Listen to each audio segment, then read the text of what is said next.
Min, enaknya upgrade laptop, RAM dulu atau storage dulu ya? Wah, ternyata masih banyak yang nggak tahu ya mau upgrade RAM atau storage dulu.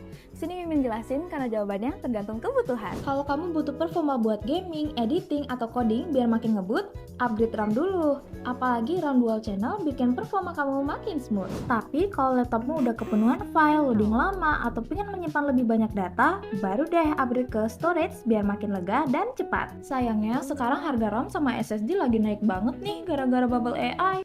Kalau kalian bakal upgrade RAM atau storage dulu nih, tulis di komentar ya.